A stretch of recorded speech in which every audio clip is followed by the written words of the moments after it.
Jevreji nisu vjerovali da je on zaista bio slijep i da je progledao, sve dok nisu dozvali njegove roditelje koji su sve vidjeli i zapitali ih: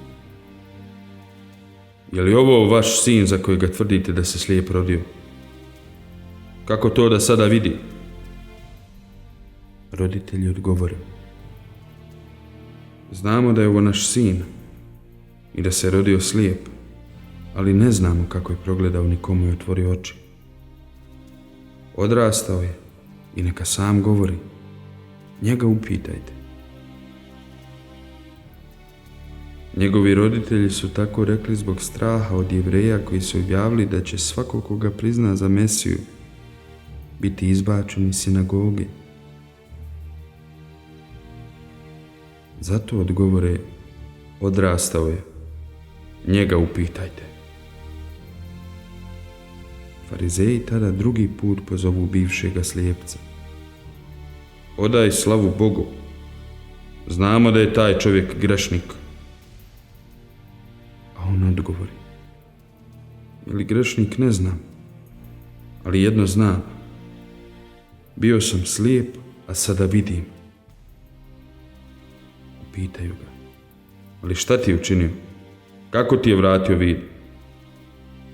A on odgovori: već sam vam rekao, ali me niste slušali. Zašto želite opet čuti? Zar i vi kanite postati njegovim učenicima?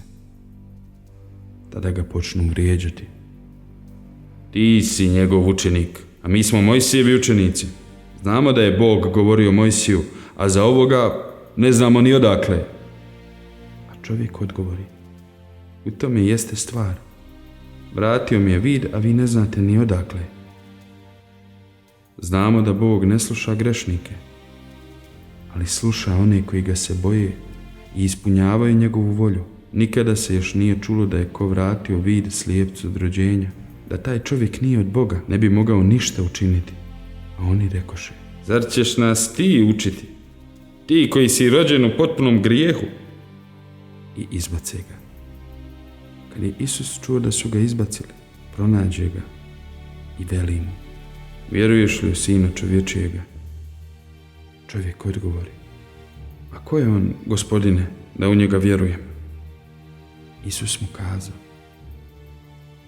vidio si ga već, to je ovaj koji s tobom govori. A čovjek reče: da, Gospode, vjerujem. I padne ničice pred Isusom. Isus tada veli: došao sam na osudu svijetu, da progledaju oni koji ne vide, te da oslijepe oni koji vide. Farizeji koji su tu stajali zapitaju ga: jesmo li to mi slijepi? Isus odgovori: